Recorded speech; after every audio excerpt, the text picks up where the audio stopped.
My name is Rachel Morrison, and for 8 years, I believed I was the good daughter.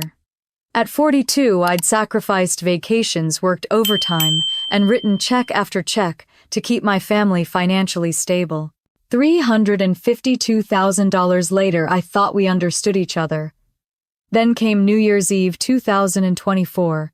My parents gathered us in the living room with champagne, and that excited energy you feel before opening Christmas presents. Except this time I wasn't getting a gift. I was getting a lesson in betrayal that would cost my family everything they thought they knew about loyalty, money, and consequences. What do you do when the people who raised you to be responsible decide you're too responsible to deserve anything in return? And what happens when the family ATM finally decides to shut down permanently? Let me take you back to where it began. I should have seen it coming. The way my parents kept exchanging those little glances across the dinner table, how my sister Jessica kept fidgeting with her wine glass, and most telling of all, how everyone seemed just a little too excited about this particular New Year's Eve celebration. But I was exhausted from another brutal quarter at Dish Network, and honestly, I just wanted to enjoy a quiet evening with my family in the house where I grew up. The Colonial on Sheridan Boulevard looked exactly the same as it had every December for the past 20 years. Mom had hung the same gold streamers from the living room ceiling, and Dad had set up his collection of champagne flutes on the kitchen counter, the ones we only used for special occasions. The whole house smelled like her famous honey ham and those dinner rolls that took her all afternoon to make from scratch. Jessica was there with Emma and Tyler, my 8- and 6-year-old niece and nephew, who were running around the house in their pajamas, even though it was only 8 o'clock. Emma kept asking when we were going to watch the ball drop, and Tyler had already spilled grape juice on Mom's good tablecloth. Normal family chaos or so, I thought.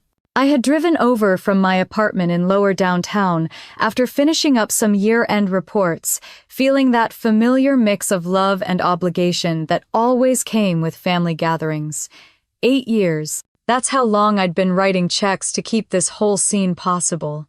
$2,200 every month to Mom and Dad for the mortgage and utilities, another $1,800 to Jessica since her divorce 2 years ago. It had become such a routine that I barely thought about it anymore. Family takes care of family, right? That's what Mom always said. Dad seemed unusually energetic for a 67-year-old man. He'd been retired from Lockheed Martin for 3 years now, ever since they laid off half the factory supervisors, and he'd been struggling to find his rhythm ever since. Mom still did bookkeeping for a few small businesses around Lakewood, but that barely covered groceries. Without my help, I knew they'd lose the house they'd worked so hard to buy back in 1998, but tonight felt different. There was something in the air, some kind of electric anticipation that had nothing to do with the approaching midnight hour. Jessica kept looking at her phone and then at our parents like she was waiting for some kind of signal. Mom couldn't sit still, constantly getting up to check on food that didn't need checking, adjusting decorations that were already perfect. When Dad suggested we open the champagne at 11:30 instead of midnight, I knew something was up. Robert Morrison was a creature of habit, and in 42 years of knowing him, he had never deviated from his New Year's Eve timeline. Champagne at midnight, resolutions at 12:15, bed by 1. But here he was popping corks, while Dick Clark's New Year's Rockin' Eve was still showing performances from Times Square. Mom handed out the glasses with hands that shook just slightly, and I noticed she'd given Jessica and the kids sparkling cider instead of champagne. The kids didn't usually get to stay up this late, and Emma was already rubbing her eyes, fighting off sleep. That's when Dad cleared his throat in that particular way that meant he had something important to say. The same throat clearing that had preceded my college graduation speech, Jessica's wedding toast, and every other major family announcement of my adult life. He reached into his jacket pocket and pulled out a small wrapped box with a big red bow, the kind of box that usually held jewelry, or maybe a watch. Jessica's eyes got wide, and for a moment I wondered if they were announcing an engagement. Had Mom and Dad renewed their vows? Were they planning some big trip? Dad walked over to Jessica and placed the box in her hands with ceremony that felt rehearsed. She opened it carefully like she knew what was inside, and I watched her face change from nervous excitement to something I couldn't quite read. She pulled out a set of keys attached to a keychain shaped like a house, and underneath them folded papers that looked official. The house deed, with Jessica's name on it. Mom started clapping like she'd just witnessed the most beautiful moment in human history, and Dad was grinning from ear to ear, but all I could hear was the sound of my own heartbeat getting louder and louder. "Happy New Year, sweetheart, Dad," said to Jessica, his voice warm with the kind of pride I hadn't heard directed at me in years. "This house is yours now. Consider it our New Year's gift to help you and the kids start fresh." I set down my champagne glass before I could drop it, the bubbles suddenly tasting flat and bitter on my tongue. Emma was asking what was happening, and Tyler was tugging on Jessica's sleeve, but their voices sounded like they were coming from underwater. Then my parents turned to me, and their expressions shifted. The warmth disappeared, replaced by something that looked almost like pity mixed with dismissal. "Evelyn, Mom," said, using the same tone she'd used when I was 12, and she was explaining why I couldn't have a sleepover on a school night. "From now on, you're on your own. You have your career and that nice apartment downtown. You don't need us anymore." The room went completely silent, except for the distant sound of fireworks starting to go off somewhere in the neighborhood. Other families were celebrating the new year while mine was busy imploding. Something inside me shifted in that moment like a gear clicking into place after years of grinding wrong. The shock was wearing off, replaced by something colder and clearer than anything I'd felt in a long time. I looked around the room at these people who'd raised me, fed me, taught me to ride a bike and helped me with homework, and suddenly I saw them differently. The laughter bubbling up from somewhere deep in my chest surprised me. It wasn't happy laughter. It was the kind of bitter sound that comes when you finally understand a joke that's been told at your expense for years. "Thanks for the lesson," I said, and my voice sounded steadier than I felt. "But don't expect me to be there when you need me." I set my champagne flute down on the coffee table with more force than necessary, and the sharp clink made everyone jump. Emma started to cry, not understanding why the grown-ups were being scary, and Tyler wrapped himself around Jessica's leg like he always did when things got tense. The silence stretched out like a rubber band about to snap. Dad's mouth was opening and closing like he wanted to say something but couldn't figure out what. Mom had gone pale under her carefully applied makeup, probably realizing for the first time that this might not go the way they'd planned. Jessica was the first one to find her voice. "Come on, Evelyn, don't be dramatic. This is good news. I need this house more than you do. You've got your fancy downtown apartment and your big shot marketing job." Her words hit me like cold water. Dramatic. That's what they were calling 8 years of keeping this family financially afloat. Dramatic. I walked to the front window and looked out at the Sheridan Boulevard I'd grown up on. The Johnsons across the street had their living room lights on, probably watching the ball drop with their grandkids. Normal people doing normal family things without elaborate financial schemes and surprise betrayals. The drive back to my apartment took forever, even though it was only 15 minutes from Lakewood to lower downtown. I kept replaying the whole evening in my head, looking for signs I should have caught. How long had they been planning this? When did they decide that Jessica deserved the house? And I deserved nothing. My building's parking garage felt like a sanctuary when I finally pulled in. 23rd floor corner unit floor, to ceiling windows, overlooking the South Platte River. I'd bought this place 3 years ago with money I'd saved by skipping vacations and working overtime, proud that I could afford something nice in the heart of Denver. Now it felt like evidence of my guilt, proof that I didn't need help, so therefore didn't deserve consideration. I poured myself a real drink, not champagne, but the good whiskey I kept for special occasions, and sat on my balcony despite the January cold. The city spread out below me, all those lights representing families and lives I'd never know. Some of them probably dealing with their own versions of tonight's drama. Some of them probably wondering how they'd gotten so tangled up in family obligations that they'd forgotten to protect themselves. That's when the weight of it really hit me.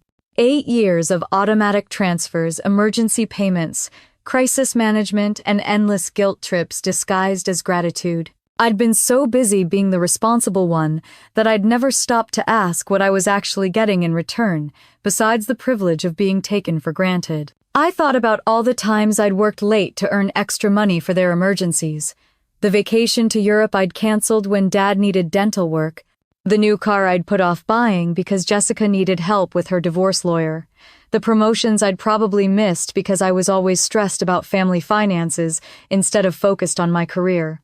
They'd made me complicit in my own financial exploitation, and the worst part was, I'd done it willingly because I thought that's what love looked like.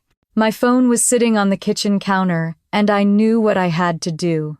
The banking app opened with my fingerprint, showing all those neat little rows of automatic payments scheduled for the first of every month. Mortgage assistance for Mom and Dad.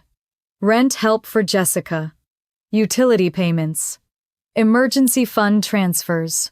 $352,000. That's what the calculator told me when I added up 8 years of supporting a family who apparently saw me as nothing more than a convenient ATM they could discard when they found a better solution. My finger hovered over the cancel button for each automatic payment. One click and it would all stop. One click and they'd have to figure out how to live without me. One click and I'd find out what my life looked like when I stopped setting myself on fire to keep other people warm. The first cancellation went through with a soft chime, then the second, then the third. By the time I was done, my phone showed nothing but confirmation messages and zeroed out payment schedules. I managed to sleep for exactly 3 hours before my phone started ringing. The caller ID, said Mom, and I let it go to voicemail. Then it rang again. And again. By 7 in the morning, I had 12 missed calls and a voice mailbox full of increasingly frantic messages, ranging from confused to angry to downright nasty. The first week of January passed in a blur of ignored phone calls and deleted text messages. I went to work, came home, ordered takeout, and pretended my family didn't exist. It was easier than I'd expected, which probably should have told me something about the state of our relationships. But by the second week, they'd figured out where I worked. I was in the middle of reviewing Q4 campaign results when my assistant knocked on my office door at the Dish Network building in the Denver Tech Center. There was something in her expression that made my stomach clench. "Your mother is online too," she said quietly. "She says it's urgent." I stared at the blinking light on my phone for a full 30 seconds before I picked up. Evelyn Marie Morrison, Mom's voice, came through the speaker sharp enough to cut glass. "What do you think you're doing?" "I'm working, Mom. At my job. The one that's been paying your bills for the last 8 years. Don't you dare get smart with me. Do you have any idea what you've done? The mortgage payment didn't go through. The electric company is threatening to shut off our power. Your father is having chest pains from the stress." The chest pains were a new touch. Dad had been having chest pains for every family crisis since I was 16. They'd never once resulted in an actual heart attack, but they were always mentioned when guilt was needed. "I'm sorry to hear that," I said, and I was surprised to find that I meant it. "But you have a house worth $650,000 now. I'm sure you can figure something out." There was silence on the other end. The kind of silence that meant she was realizing for the first time that her usual manipulation tactics weren't working. "Jessica can't afford this house, Mom," finally said, her voice smaller than before. "We thought you'd keep helping until she got on her feet. You thought wrong." After I hung up, I sat in my office looking out at the Rocky Mountains in the distance and made a decision that would have seemed impossible just 2 weeks earlier. I called Mike Sullivan, a private investigator I'd met through work when we needed background checks for a corporate partnership. Mike was the kind of guy who'd seen everything twice and wasn't surprised by anything anymore. He listened to my story without judgment while taking notes in a small leather notebook that looked like it had been through several decades of family drama cases. "What exactly are you looking for, Rachel?" "The truth. I want to know what they've really been doing with my money all these years." Mike's investigation took 2 weeks, and what he found made my New Year's Eve betrayal look like a minor disagreement. The manila folder he handed me across the table at a Starbucks near my office was thick with bank statements, loan documents, and email printouts that painted a picture of deception so complete it took my breath away. Your parents took out a home equity loan in October of last year, he said, flipping through the papers. $180,000. Your sister Jessica co-signed as a resident of the property, claiming she contributed to the mortgage payments. Jessica had never lived in that house as an adult except for a 3-month period right after her divorce when she was supposedly getting back on her feet. Here's where it gets interesting, Mike continued. The loan payments they've been making. They match almost exactly with the money you've been sending them each month. They've been using your financial support to service debt you didn't even know existed. I stared at copies of bank statements that showed a pattern of deception going back months. Every dollar I'd sent to help with their mortgage had actually been going to pay off money they'd borrowed against the house. I thought I was helping them keep. It gets worse, Mike said, pulling out another set of documents. I found email exchanges between your parents and an elder law attorney from July. They've been planning this transfer for at least 6 months, maybe longer. Look at this. The email printout showed a conversation between my father and some lawyer in Lakewood discussing asset protection strategies and the best way to transfer property to avoid potential claims. There was even a line about timing the transfer to minimize family disruption. They'd been planning to cut me out since the middle of last summer, all while smiling at family barbecues and accepting my money with grateful hugs and promises that they'd pay me back someday when things got better. The last document in the folder was the most damaging. Jessica's divorce decree, which showed $40,000 in credit card debt that had been her responsibility alone. Debt she'd never mentioned when she'd been asking me for money every month to help with basic living expenses. I sat in that coffee shop until they started putting chairs on tables around us, reading through 8 years of financial lies and manipulation disguised as family love.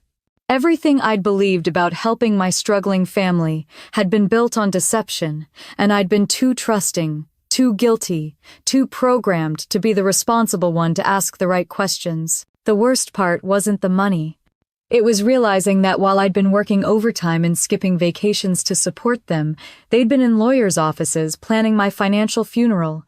Armed with Mike's folder of evidence, I decided it was time for the extended family to learn what had really been happening behind their backs. Aunt Patricia had invited everyone to her place in Highlands Ranch for a belated New Year's gathering, one of those sprawling suburban houses with the granite countertops and open floor plans that made every conversation echo. I arrived late on purpose after everyone had settled in with their drinks and the usual small talk about jobs and weather.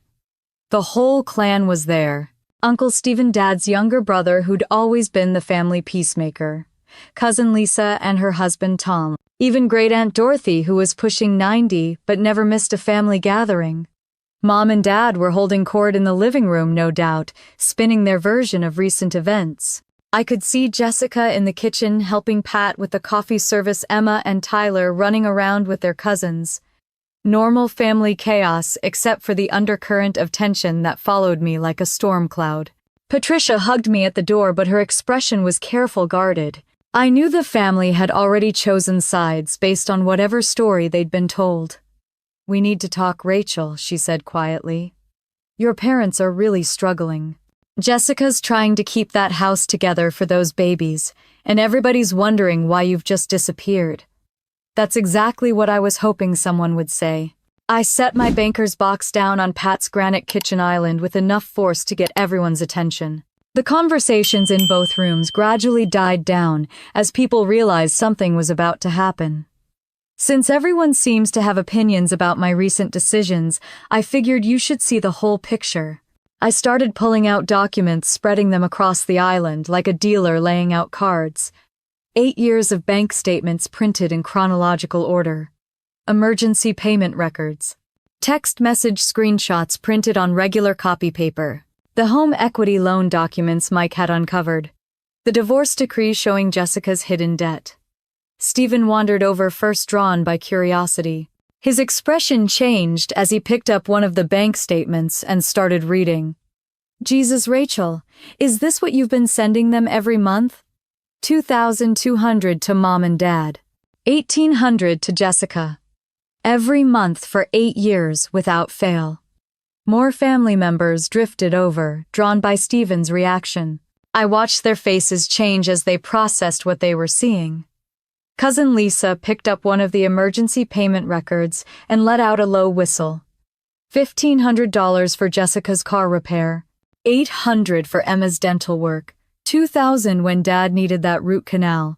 These are just from last summer. The room had gone completely quiet now.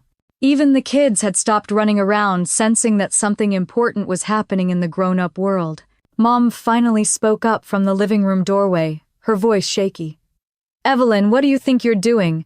I'm showing everyone what family loyalty actually looks like," I said, pulling out the most damaging document. "This is the home equity loan Mom and Dad took out in October. $180,000 with Jessica as co-signer. Look at the monthly payment amount, then look at what I've been sending them for mortgage help." Patricia leaned over the papers, her reading glasses sliding down her nose. "The payments match exactly," she said quietly. "That's because they've been using my money to pay off debt I didn't even know existed.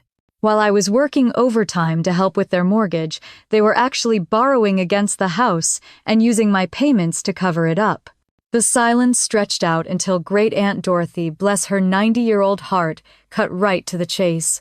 "So they've been lying to you about money for how long?" "At least 8 months, maybe longer." Stephen was still going through the papers, shaking his head.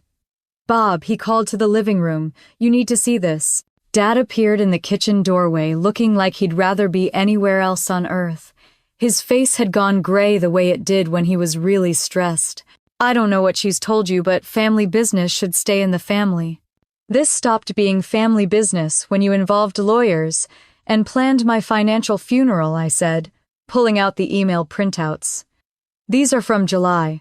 6 months of planning how to cut me out while still taking my money." Patricia read the lawyer emails twice, her lips pressed into a thin line. Finally, she looked up at her brother-in-law with an expression I'd never seen on her face before. "Bob Morrison," she said, in the voice she'd probably used on her 5th-grade students for 30 years. "You should be ashamed of yourself." The kitchen erupted into overlapping conversations, questions, accusations, and demands for explanations. Jessica started crying, saying she'd never meant for any of this to happen, that she'd just signed papers when Dad asked her to. Dad was trying to explain about financial planning and protecting family assets. Mom was insisting that everything they'd done was legal and justified. But Stephen cut through all the noise with one simple question that silenced everyone. "Bob, in all this financial planning and asset protection, did it ever occur to you to just ask Rachel if she was willing to keep helping? Or did you just assume she'd keep writing checks forever, no matter how you treated her?" The answer was written all over Dad's face, and suddenly every person in that kitchen understood exactly what kind of family dynamics they'd been defending. While the extended family was still processing the truth about 8 years of financial deception, Jessica was facing a reality that no amount of family drama could fix. March in Colorado brought the kind of late winter bills that crushed dreams and empty bank accounts, and the 4-bedroom colonial that had seemed like such a gift 2 months earlier was turning into a financial death trap. The first shock came from Xcel Energy. $347 for February alone, and that was with the thermostat set to 65 degrees. The house had been built in the 80s with insulation that belonged in the 50s, and every window seemed to leak cold air like it was trying to air condition the whole neighborhood. Jessica had called me crying about the electric bill, but I'd stopped answering her calls after the 3rd desperate voicemail. Then came the property tax notice. Jefferson County wanted their money, and it turned out Mom and Dad were 4 months behind. $1,800 due immediately, with penalties adding up daily. Jessica had stared at that notice for 3 days before accepting that her part-time target salary couldn't even make a dent in it. By mid-March, the house had become a choose-your-own-adventure of financial disasters. Heat or groceries, electricity or gasoline, water bill or Emma's school supplies. There was never enough money for everything, and Jessica was learning what I'd been subsidizing all those years. I heard about her troubles through Patricia, who'd maintained contact with Mom despite the family civil war that followed our kitchen table confrontation. Jessica had started drinking more, something that had been a problem during her marriage, but had seemed under control since the divorce. Now she was buying wine at the grocery store when she should have been buying milk, telling herself she deserved something to take the edge off after dealing with bills she couldn't pay and a house she couldn't afford. The kids were starting to notice. Emma's teacher at Lakewood Elementary had called twice about incomplete homework and falling asleep in class. Tyler had started having accidents again, something he hadn't done since he was 4. Children absorb stress like sponges, and no amount of mommy's happy voice could hide the fact that their world was falling apart. The breaking point came on a Tuesday morning in late March, when Jessica woke up to no hot water and a kitchen faucet that produced nothing but air and gurgling sounds. The water had been shut off, and she'd missed the final notice because it had gotten buried under a pile of other bills she couldn't pay. She showed up at Emma's school unwashed, wearing yesterday's clothes, trying to explain to the principal why her daughter would need to use the bathroom at school to brush her teeth. That's when Child Protective Services got involved, not because Jessica was a bad mother, but because 8-year-olds shouldn't have to worry about whether they'll have running water when they get home. The CPS visit was routine, just a wellness check triggered by the school's concern, but it documented everything Jessica had been trying to hide. The house that looked impressive from the street was freezing inside with a thermostat set to 58 degrees and space heaters running in just the bedrooms. The refrigerator had some lunch meat, a half-gallon of milk, and 3 bottles of white wine. The pantry held mostly pasta and canned soup, the kind of survival shopping you do when every dollar counts. But what really scared me hearing about it later through Patricia was the look the social worker described in Jessica's eyes. Not defiant or angry, but defeated. Like she'd finally realized that getting everything she'd wanted was going to destroy her. That's when Jessica decided to take matters into her own hands in the most spectacularly inappropriate way possible. I was in a client meeting at Dish Network, going over quarterly marketing projections with the regional sales team, when my assistant knocked on the conference room door. Her face was white the way it gets when something has gone very wrong. "There's a situation in the lobby," she said quietly. "Security is asking for you." I excused myself and took the elevator down to the main floor, where I found Jessica standing near the reception desk with Emma, and Tyler flanked by 2 very professional-looking security guards. Jessica's hair looked like she'd slept in her car, and she was clutching Tyler's hand so tightly I could see his little fingers turning red. The kids looked mortified, Emma, staring at the floor, and Tyler starting to cry as office workers walked past, staring at the scene. Evelyn Jessica called out when she saw me loud enough that everyone in the lobby could hear. "We need to talk. Right now." The security guards looked at me apologetically. "She says she's your sister, ma'am. She's been here for 20 minutes asking to see you. And when we explained about appointment procedures, she got upset." Upset was a diplomatic way to describe whatever had happened before I got there. Jessica's eyes were red and wild, and I could smell wine on her breath even from 6 feet away. It was barely noon on a Tuesday, and she'd brought my niece and nephew to my workplace while drunk. Emma looked up at me with eyes full of shame and confusion, and my heart broke for both those kids who were learning that adults couldn't always be trusted to make good decisions. The workplace humiliation was just the beginning of what became the longest afternoon of my professional life. After security escorted Jessica and the kids to the parking lot, I spent 2 hours in meetings with HR, explaining a family situation that sounded insane even to me. My boss wanted to know if I needed time off to deal with personal issues. My colleagues were asking if everything was okay. The whole thing was a nightmare of professional embarrassment wrapped around a family crisis I couldn't fix. But Jessica's desperate ambush had given me something I hadn't expected. Clarity.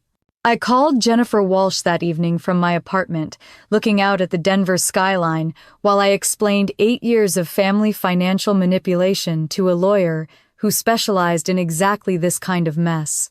Jennifer had one of those calm, professional voices that made you feel like your problems were manageable even when they weren't.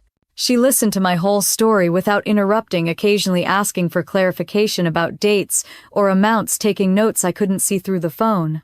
"Rachel," she said, "when I finished, what your family did is a textbook case of financial exploitation, and you have more legal options than you probably realize." The consultation took place the next day at her office in Cherry Creek, one of those glass towers that made you feel like serious business was being conducted inside. Jennifer had prepared a thick folder of Colorado statutes and case law, but she explained everything in terms that made sense to someone who'd never thought about suing her own family. Under Colorado law, sustained financial support without formal loan agreements can still be claimed as debt, especially when there's evidence of deception or misrepresentation. Your parents used your money to secure additional loans while actively planning to exclude you from any benefit. That's problematic from several legal standpoints. She spread out copies of the documents Mike had uncovered, pointing to specific details that suddenly looked different through a legal lens. "This home equity loan is particularly interesting," she continued. "Your sister co-signed by claiming she was a resident who contributed to mortgage payments. Your bank records prove that you are actually making those contributions. That's potential fraud, and it makes Jessica liable for debt that was partially created using your money." The legal strategy Jennifer outlined was more complex than I'd expected, but also more hopeful. Colorado had specific protections for people in my situation, and the documentation I'd gathered was unusually complete for this type of case. "We start with Jefferson County Small Claims Court," she explained. "The limit is $7,500, but it's fast, relatively inexpensive, and it establishes legal precedent for larger claims if we need to pursue them later. We document your most easily proven financial contributions and seek recovery plus court costs. The paperwork took 3 days to prepare and another week to serve properly." Jessica's reaction when she received legal notification was immediate and predictable. She called 17 times in one evening, leaving voicemails that escalated from confused to angry to desperate to threatening. I listened to them all the next morning over coffee, Jessica's voice getting increasingly slurred as the evening had progressed, and she'd apparently worked her way through another bottle of wine. "You can't sue your own sister, Evelyn. This is insane. We're family. Families don't take each other to court over money. Mom and Dad are going to have heart attacks when they find out about this. The kids are asking why Aunt Rachel hates them. How am I supposed to explain that their aunt is trying to take our house away?" But it was the last voicemail that told me everything I needed to know about how serious this had become. Jessica's voice was barely above a whisper, like she was afraid someone might overhear. "I talked to Mom and Dad today. They're scared, Evelyn. Really scared. Dad says they might lose the house anyway because they can't make the loan payments without your help, and now with your lawsuit, they can't even try to sell it, because there might be a lien. You're destroying this whole family over money that you gave us freely for years. I never asked you to be our bank, but you did it anyway, and now you're acting like we owe you something for your choice." Her choice to frame 8 years of family financial support as my unilateral decision, rather than their constant requests for help, told me that Jennifer was right about pursuing legal action. This wasn't going to get resolved through family conversations or holiday dinner negotiations. It was going to require official intervention to establish what had actually happened and who was responsible for what. Jennifer filed the preliminary paperwork that Friday afternoon. By Monday morning, I had text messages from family members I hadn't heard from in years, all wanting to know if it was true that I was suing Jessica Mom and Dad. The family phone tree had been working overtime spreading news and collecting opinions about my unprecedented decision to use the legal system against blood relatives. But the most telling reaction came from Mom, who showed up at my apartment building that Tuesday evening, buzzing from the lobby with the kind of urgency usually reserved for medical emergencies. When I finally let her up, she looked smaller than I remembered. Older and more fragile, wearing the navy blue coat she saved for important occasions. "Evelyn, honey," she said, settling into my living room chair like she was visiting a sick friend, rather than confronting a daughter who'd just filed legal action against the family. "We need to talk about this lawsuit business before it goes too far." The conversation with Mom lasted exactly 23 minutes, and every word of it confirmed that hiring Jennifer had been the right decision. Mom alternated between guilt manipulation and outright threats, cycling through every emotional tactic she'd perfected over 4 decades of motherhood. She started with the health angle. Your father's blood pressure is through the roof. The doctor says stress could kill him at his age. Is that really what you want on your conscience? Then moved to the grandchildren. Emma asked me why Aunt Rachel doesn't love them anymore. How do you explain to an 8-year-old that her aunt cares more about money than family, and finished with the financial devastation narrative? We'll lose everything, Evelyn. 40 years of marriage, 30 years in that house, all gone, because you can't forgive a simple misunderstanding about inheritance planning. I listened to it all without interrupting, which seemed to frustrate her more than arguing would have. When she finally ran out of emotional ammunition, I walked her to the door and said the only thing that mattered. Mom, you planned this for months. You consulted with lawyers. You involved Jessica in fraud. You spent my money to hide your debts. This isn't a misunderstanding. This is what happens when lies catch up with people. The next morning, Maria Santos from Human Resources called me into her office. I'd been dreading this conversation ever since Jessica's lobby scene, but Maria's approach surprised me. Rachel, I want you to know that we've completed our investigation into the incident with your sister last week. Security cameras show that you handled an extremely difficult personal situation with complete professionalism. She pulled out a thin file folder and set it on her desk between us.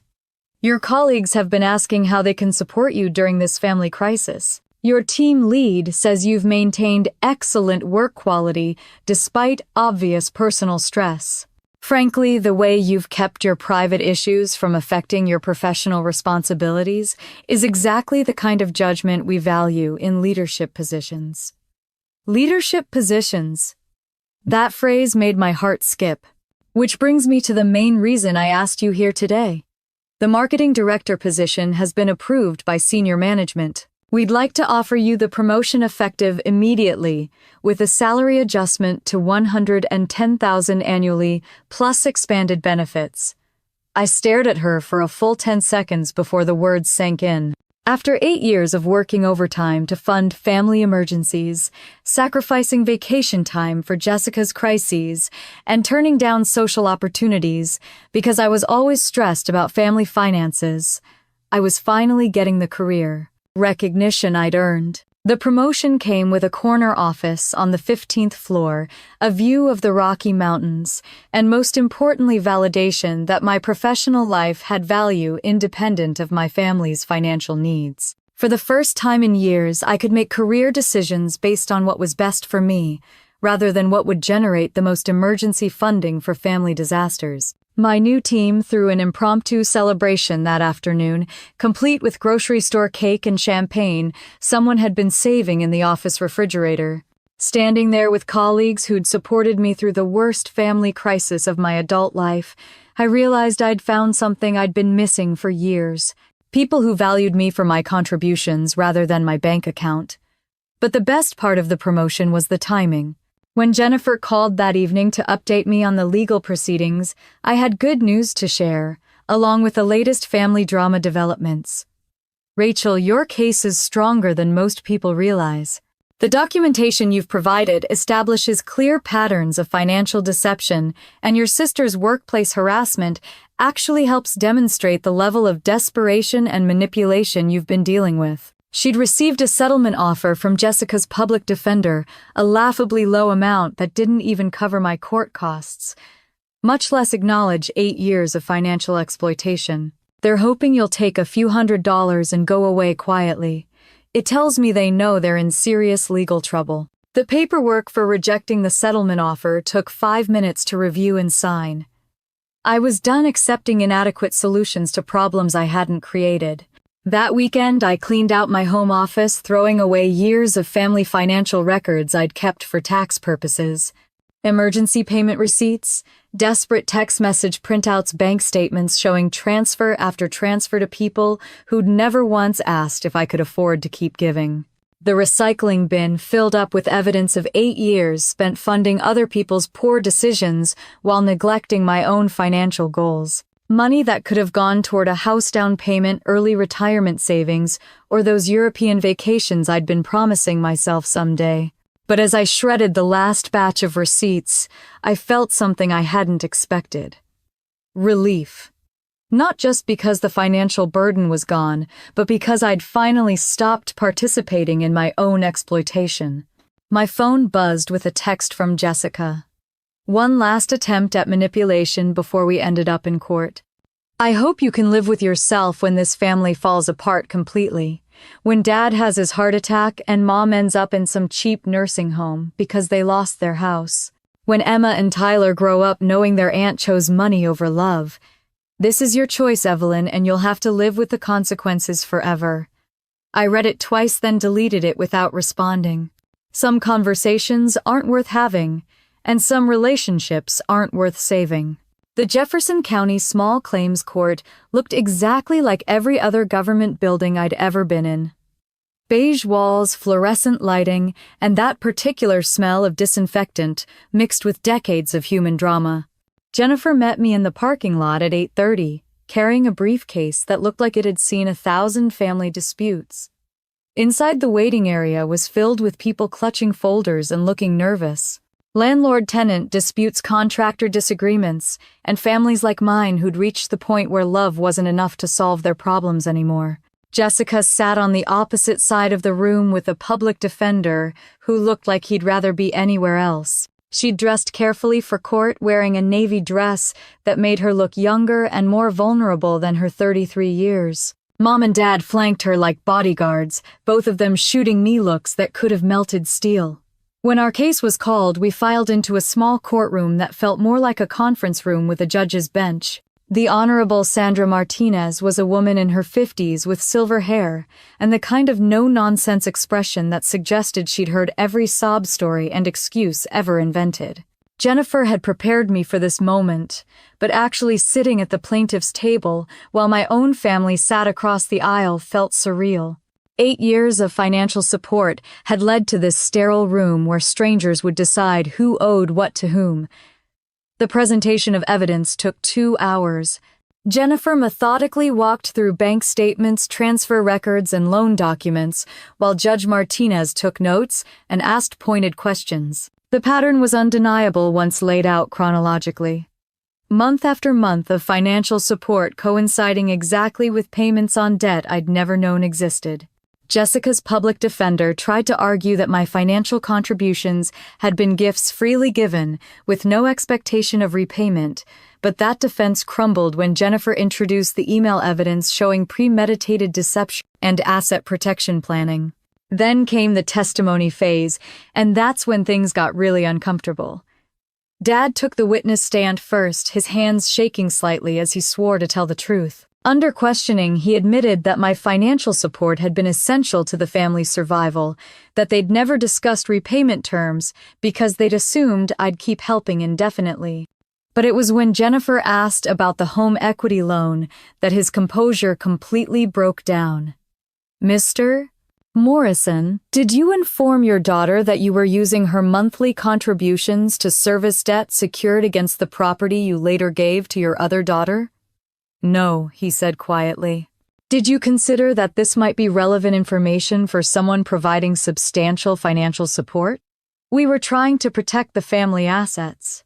By deceiving the family member who was funding those assets, Dad looked across the courtroom at me with an expression I'd never seen before. Not anger or disappointment, but something closer to shame. We thought Rachel would understand eventually. She's always been the responsible one. Mom's testimony was worse. She tried to justify 8 years of financial manipulation as caring family planning, but Judge Martinez wasn't buying it. Mrs. Morrison, your daughter provided over $300,000 in financial support while you were consulting with attorneys about excluding her from any benefit of that support. How do you reconcile that family is complicated, Your Honor? We did what we thought was best for everyone. best for everyone except the daughter who was funding it all. But it was Jessica's testimony that really broke my heart. She took the stand wearing that navy dress and started crying before the public defender even asked his first question. "I never wanted any of this to happen," she said, dabbing at her eyes with a tissue. "Evelyn was always so generous, always helping when we needed it. I thought when Mom and Dad gave me the house, she'd be happy that I could finally stand on my own." Judge Martinez leaned forward, slightly studying Jessica's face. "Miss Carter, did you understand that your co-signing the home equity loan made you liable for debt that was being serviced by your sister's financial contributions I just signed where Dad told me to sign? I didn't really understand all the legal stuff, but you understood that you were claiming to contribute to mortgage payments when your sister was actually making those contributions." Jessica's composure cracked completely at that question. Through her tears, she admitted that she'd known the co-signer paperwork was false, but had trusted Dad when he said it was just a formality to help with the loan approval. The most powerful moment came when Judge Martinez asked to speak with Emma privately in her chambers. When they returned 15 minutes later, the judge's expression had changed from professional skepticism to something closer to sadness. "Based on my conversation with the child, it's clear that this family has been operating under financial arrangements that were neither transparent nor sustainable. The evidence shows a pattern of deception spanning months' debt concealment and systematic financial exploitation disguised as family obligation." She awarded me the maximum $7,500 plus court costs. But more importantly, she established legal precedent for my larger claims and publicly validated everything I'd been saying about my family's financial manipulation. As we filed out of the courtroom, Jessica tried to approach me, but Jennifer smoothly intercepted her. "All future communication goes through legal counsel," she said firmly. I walked out of that courthouse feeling something I hadn't experienced in 8 years. Vindication. Not just financial, but emotional and moral vindication, that I hadn't been crazy or selfish or cruel. I'd been exploited, and now there was an official legal record proving it. The legal victory felt hollow when I drove past the house 3 weeks later and saw the foreclosure notice taped to the front door. That official yellow paper flapping in the April wind was like a period at the end of a very long, very painful sentence. Patricia called that evening with details I hadn't asked for but somehow needed to hear. The bank had moved faster than anyone expected once they realized the property was tied up in legal disputes.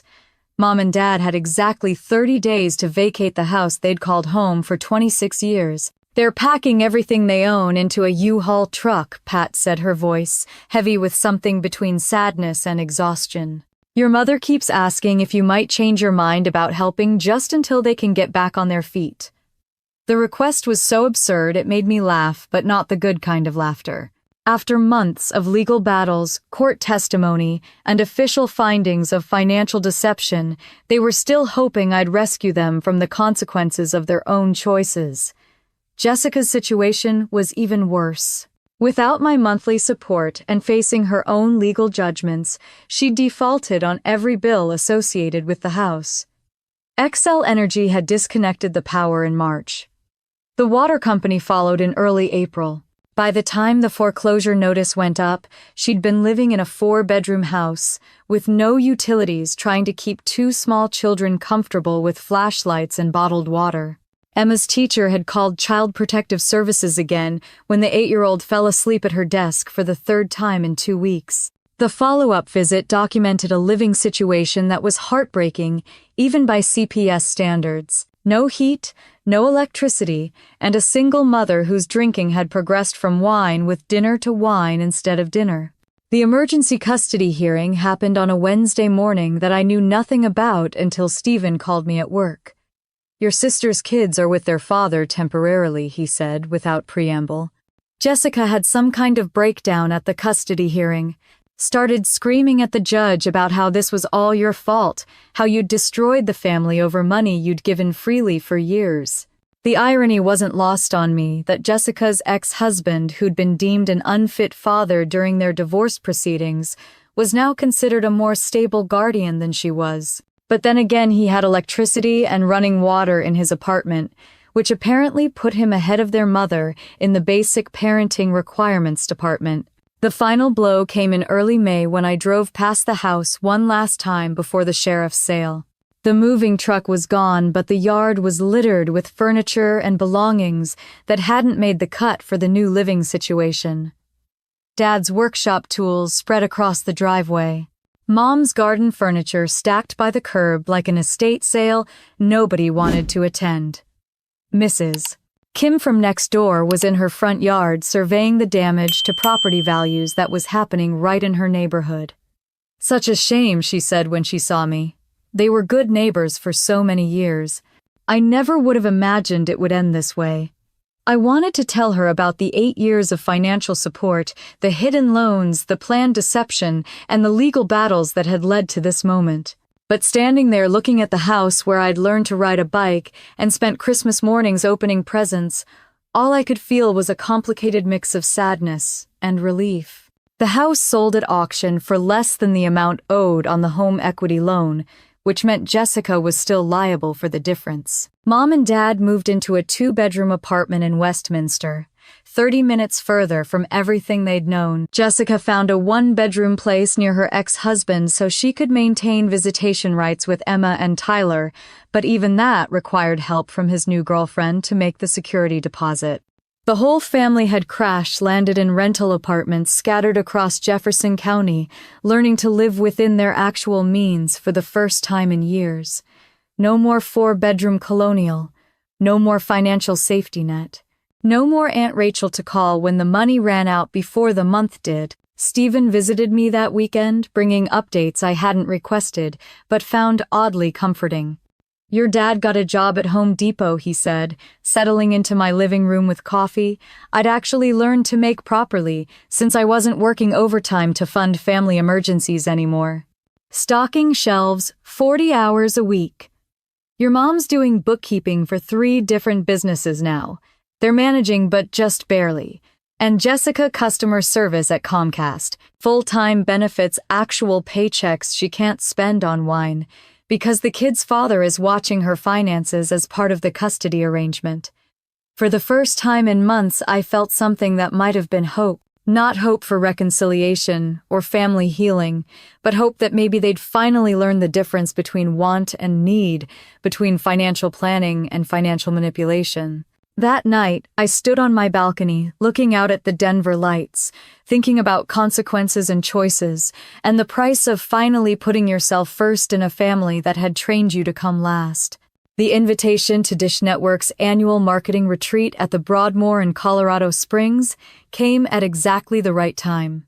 After months of family legal battles and emotional exhaustion, the idea of spending 3 days focused purely on professional development felt like a gift I hadn't realized I needed. The resort was one of those places that made you feel successful just by walking through the lobby. All marble and crystal chandeliers and the kind of understated luxury that whispered rather than shouted. My room overlooked the mountains, and for the first time in months, I felt like I could breathe properly. The first day was standard corporate retreat fare. Team-building exercises, marketing strategy sessions, and networking lunches where everyone tried to look interested in quarterly projections while mentally planning their weekend. But it was during the afternoon workshop on sustainable business practices that I met someone who would change everything about how I thought about relationships and trust. Michael Chen was presenting a case study on affordable housing design, and something about his approach caught my attention. He wasn't just talking about architecture and construction costs. He was talking about families, about communities, about the difference between a house and a home in terms that made me think he understood something important about what people actually need. During the coffee break, I found myself standing next to him at the pastry table, both of us reaching for the same chocolate croissant. "You can have it," he said with a smile that reached his eyes. "I'm supposed to be watching my sugar intake anyway." "I'm Rachel Morrison," I said, accepting the pastry like it was a peace treaty. Michael Chen, interior architect with a sweet tooth and questionable impulse control. We ended up talking through the entire 15-minute break and picking up the conversation again at dinner. Michael had grown up in Westminster, the son of Vietnamese immigrants, who'd sacrificed everything for his education.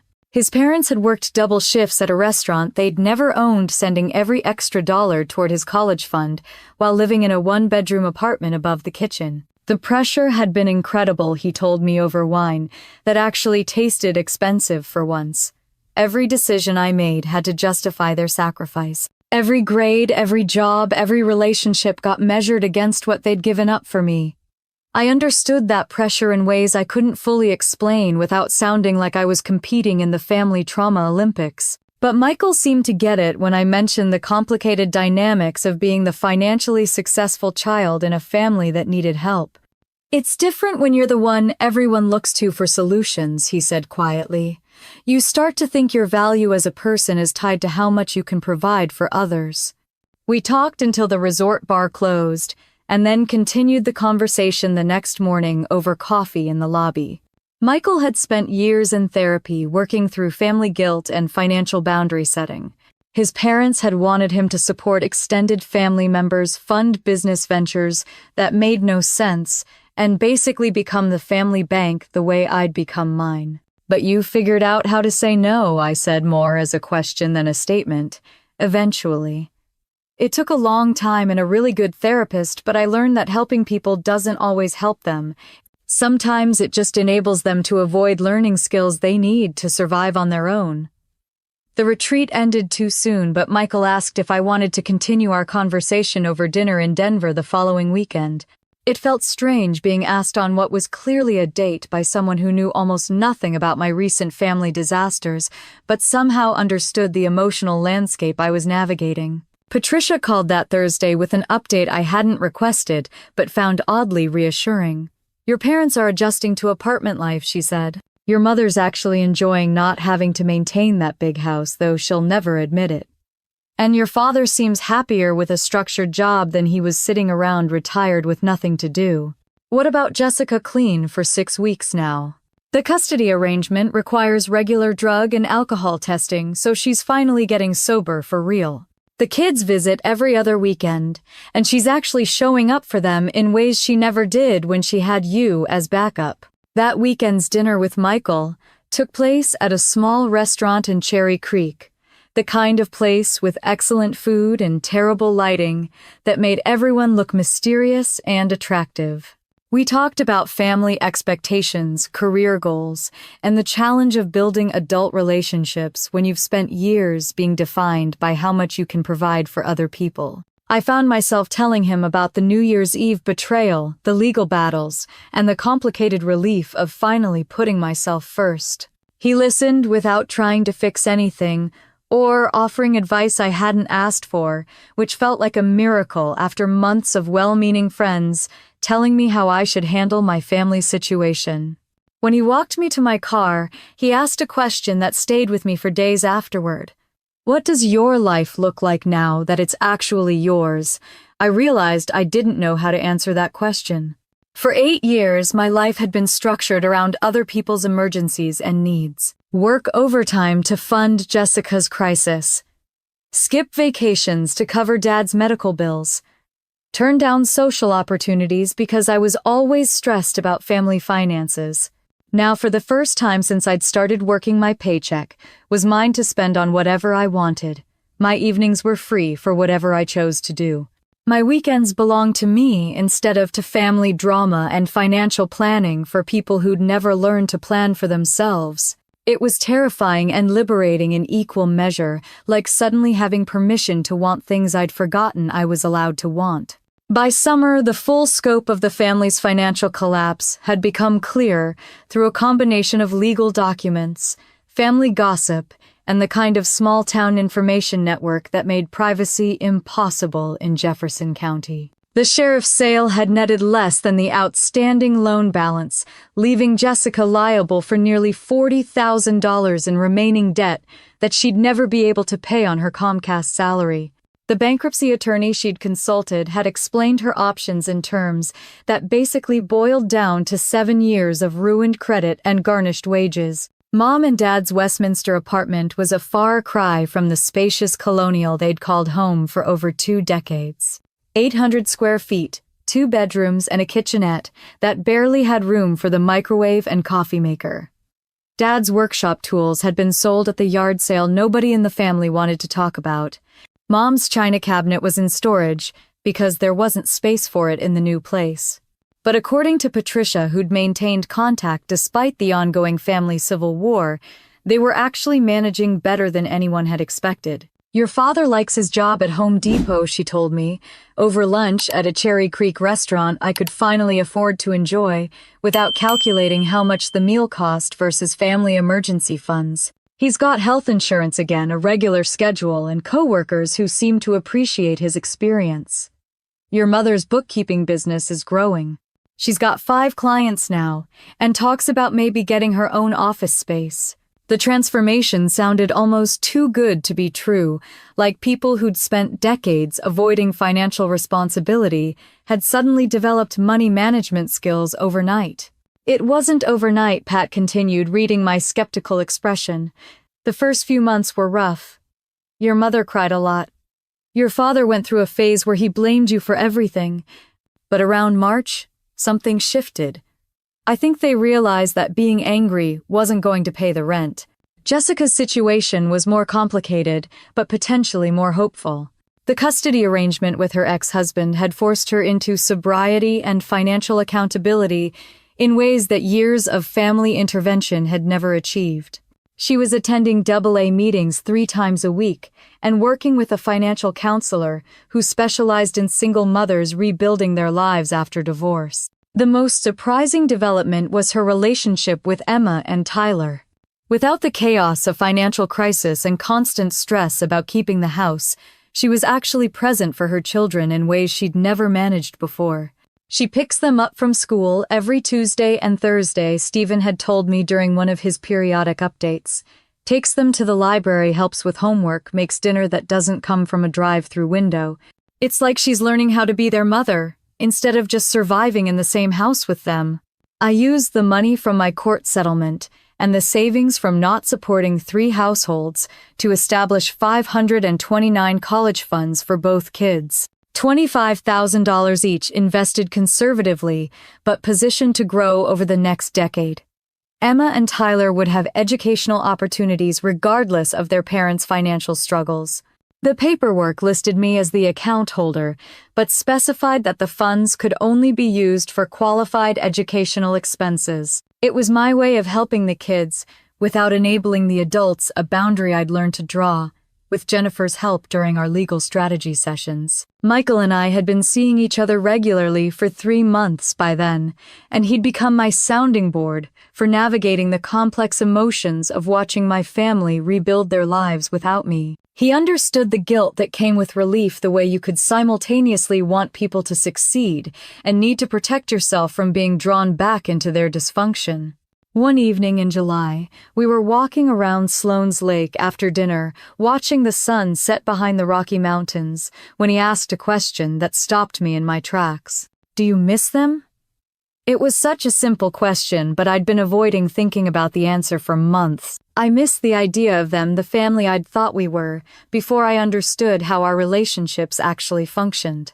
I missed the version of my parents who'd raised me to be responsible and kind before I realized they'd taught me to be responsible for everyone except myself. "I miss who I thought they were," I said finally. "But I don't miss the constant stress of managing everyone else's financial emergencies. I don't miss working overtime to fund other people's poor decisions.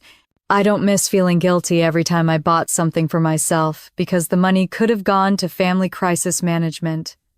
Michael nodded, squeezing my hand as we continued walking around the lake. "That's healthy," he said. "You can grieve the loss of the family you thought you had while still protecting yourself from the family you actually had." By August, I'd established a routine that felt sustainable and genuinely mine for the first time in years. Work that I enjoyed and was good at. A relationship based on mutual respect and shared interests. Weekends that belonged to me instead of to family drama. Money in my savings account that stayed there instead of disappearing into other people's emergencies. The apartment that had felt like a temporary refuge during the worst of the family crisis now felt like home in ways the childhood house never had. 1 year later, I woke up on New Year's Day 2026 inches my own apartment in my own bed, with no family financial emergencies waiting on my voicemail and no automatic transfers scheduled to drain my bank account. The contrast to that devastating evening at the Sheridan Boulevard house felt like comparing two different lifetimes. Michael was in the kitchen making coffee, humming something off-key, while he waited for the machine to finish brewing. We'd spent the previous evening at a party with my colleagues from Dish Network, people who knew me as Rachel, the marketing director, rather than Rachel, the family ATM, and we'd stayed until midnight without worrying about anyone else's problems or needs. My phone buzzed with a text from Emma.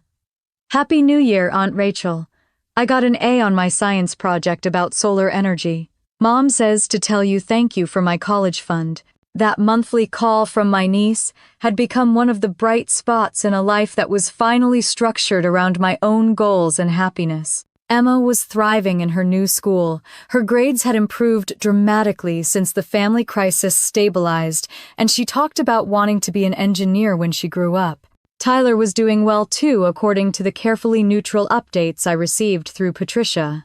Jessica had maintained her sobriety for 8 months, now worked her way up to a supervisor position at Comcast, and had even started dating someone she'd met in her AA group.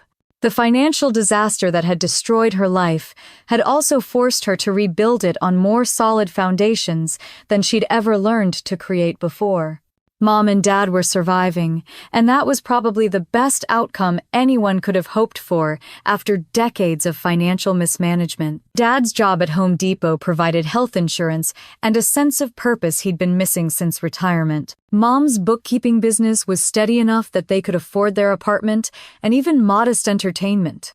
They'd never be wealthy, but they were learning to live within their means for the first time in their marriage. The legal settlements had been finalized in September, with me recovering about 15% of what I'd actually provided over 8 years. Not enough to make up for the lost savings and delayed retirement planning, but enough to establish those college funds and feel like some kind of justice had been served. More importantly, I'd learned something invaluable about the difference between helping and enabling, between love and financial exploitation, between family loyalty and self-respect. Patricia and Stephen had become my chosen family, the relatives, who valued my presence rather than my bank account. We'd established new holiday traditions that felt healthier and more genuine than anything I'd experienced in the old family dynamic. Michael fit into those traditions, naturally bringing his own experience with family boundary setting and the wisdom of someone who'd learned to prioritize his own well-being without guilt. My career had flourished once I wasn't constantly stressed about funding other people's crises. The promotion to marketing director had led to expanded responsibilities, professional recognition, and the kind of job satisfaction that comes from focusing on work instead of family financial emergencies. But the most profound change was internal. I'd spent 8 years believing that my value to my family was entirely financial, that love was measured by how much I could provide when crisis struck. Learning to see myself as someone worthy of respect and consideration regardless of my bank balance had been harder than any legal battle or family confrontation. I'd started volunteering with Jefferson County's financial literacy program, helping other adults recognize and escape family financial manipulation. The stories I heard were depressingly familiar. Adult children funding parents' poor decisions, siblings taking advantage of responsible family members, families using guilt and love as weapons to maintain financial dependence. My story had resonated with more people than I'd expected, and I'd found purpose in helping others establish the boundaries I'd taken too long to create for myself. Standing in my apartment on New Year's Day, looking out at the Denver skyline with Michael's terrible humming providing background music, I felt something I'd never experienced before. Complete ownership of my own life. No obligations I hadn't chosen. No relationships based on financial transactions. No guilt about prioritizing my own needs and goals. The family that had raised me was gone, replaced by people I barely recognized who were learning to survive without my subsidies. But the chosen family I'd built was stronger and more authentic than anything I'd lost. What do you think about my story? Have you ever found yourself being the family bank, giving and giving, until there was nothing left for your own dreams and goals? If you were in my position, would you have continued sacrificing your financial future for people who saw you as an ATM rather than a family member? Or would you have found the courage to walk away and build a life that actually valued who you are instead of what you can provide? I'd love to hear your experiences in the comments below. So many of us have been where I was funding other people's poor choices while neglecting our own well-being, and your story might be exactly what someone else needs to hear, to find the strength to choose themselves for once.